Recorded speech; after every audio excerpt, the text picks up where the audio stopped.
Your office wasn't designed to be a film set. I think there are 4 key elements when it comes to transforming any office space. A lot of you have houses that are already working for you. You just don't really know how to enhance it. As someone who spent years turning ordinary spaces into visually enhanced environments, I can tell you that transforming your office into a space where you feel confident on camera isn't about expensive equipment or major renovations.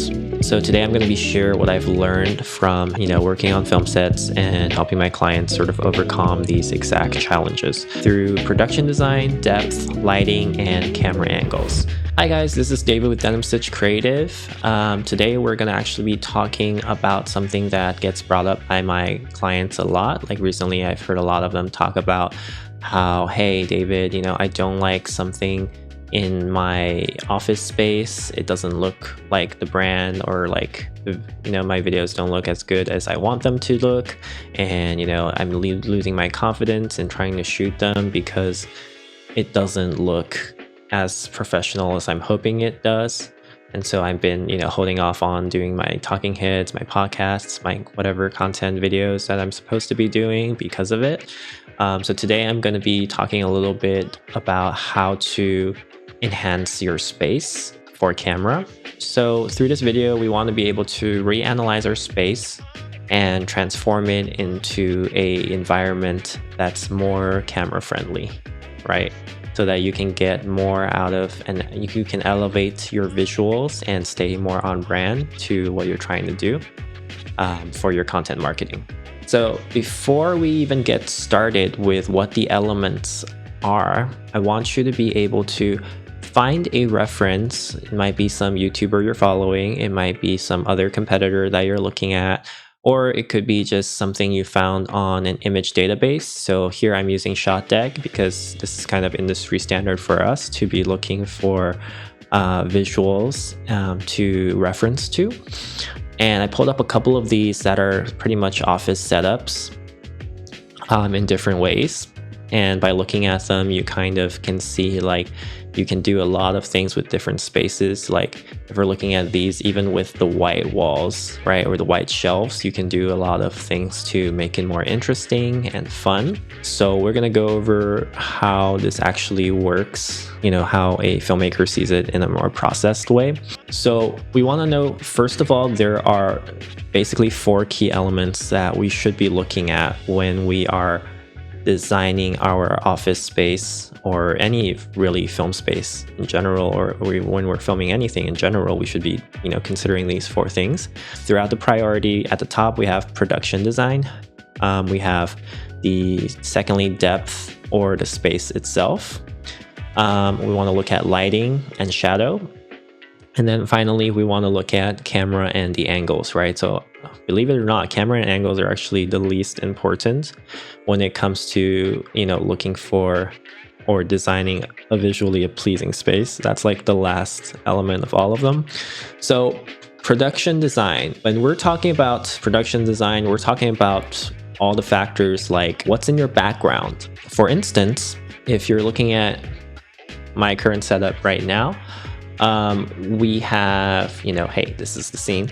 So we have my wall isn't naturally this color. I decided to paint it into this dark green. One of the first things you can do if you were looking to enhance your space for camera would be to change your background.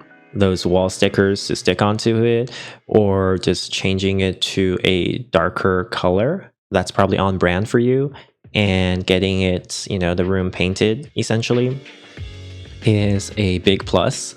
It enhances a lot of things for us, first of all. So first of all, it's going to be on brand for you.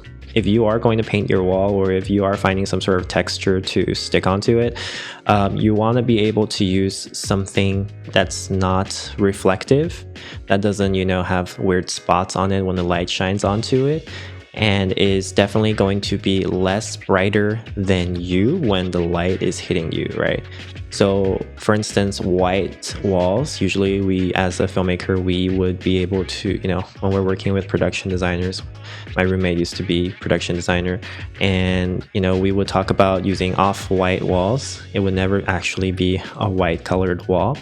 It would be like slightly gray or a little, slightly muted color, so that it's not, so when the light hits onto it, it doesn't enhance the wall so much that it's brighter than the person in front of it. That's a no-no, right? So we want to draw our attention to the subject, which in this case is probably you talking to camera. So we want to have, the lights on you. It's not on the background, so the background shouldn't be shining way more than you are, right? And that just causes a huge distraction for people. So one of the easiest things we can do is paint our walls to a off-white, or if your color brand is more like a more better color, like blue or yellow or something else, you can definitely pick a color and light your wall towards that color.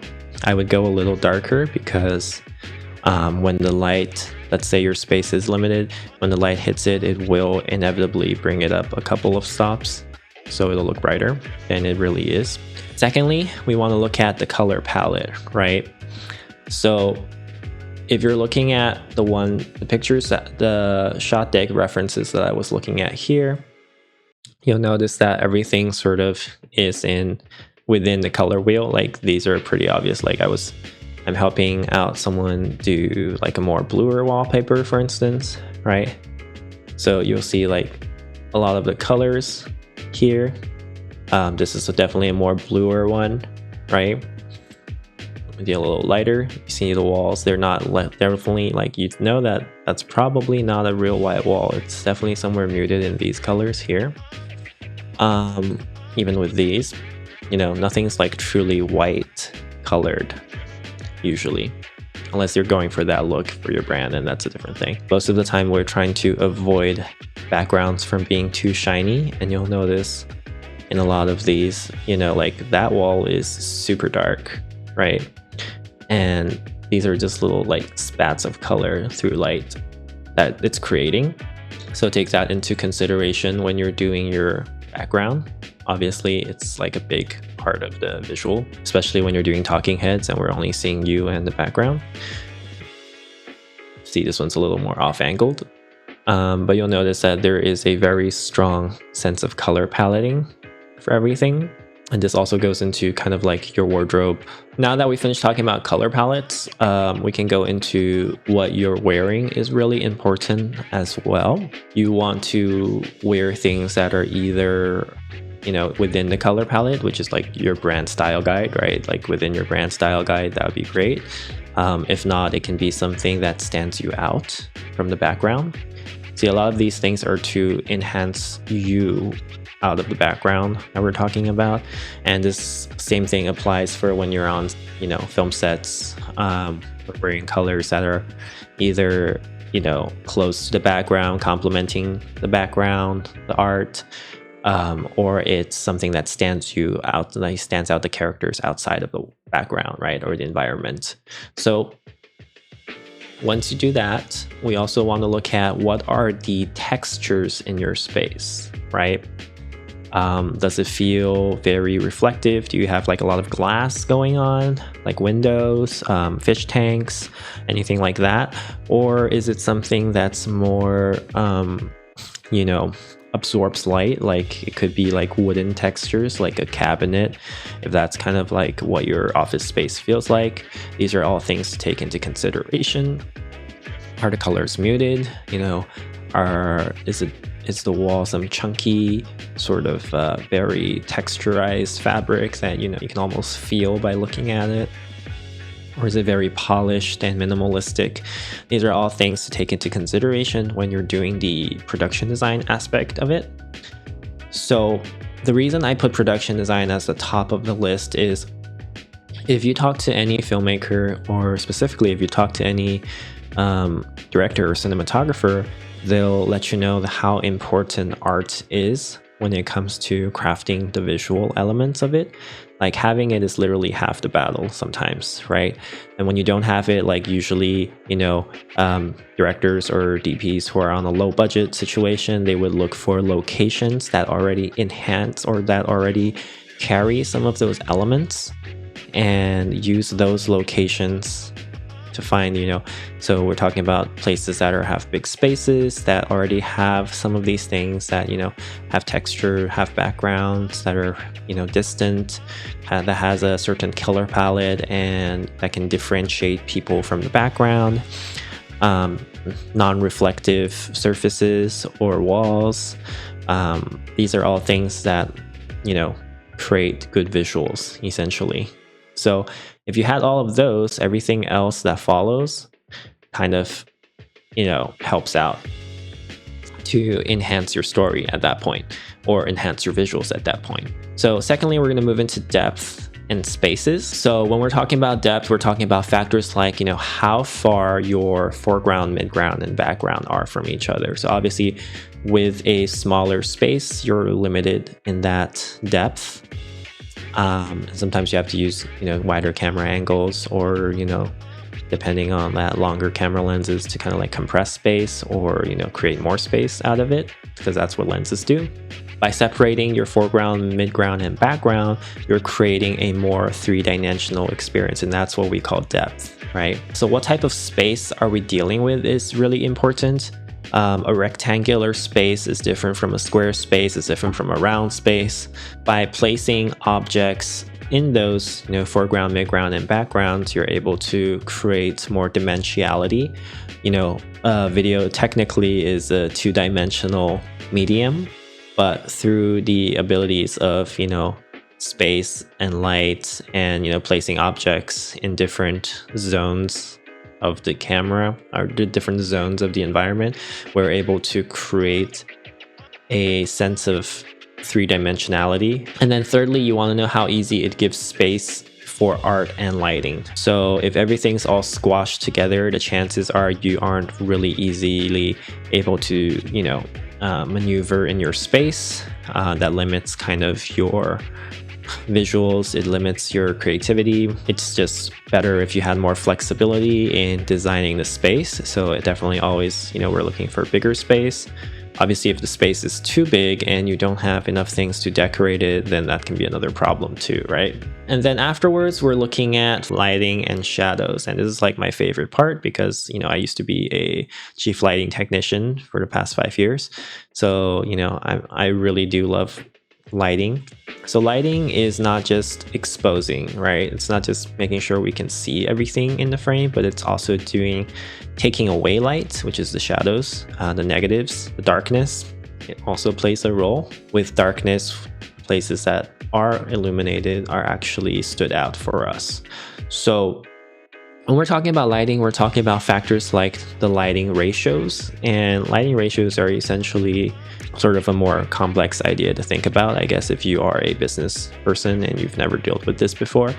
So lighting ratios is basically the levels of everything in your frame and how they relate to each other and how exposed or illuminated they are, right?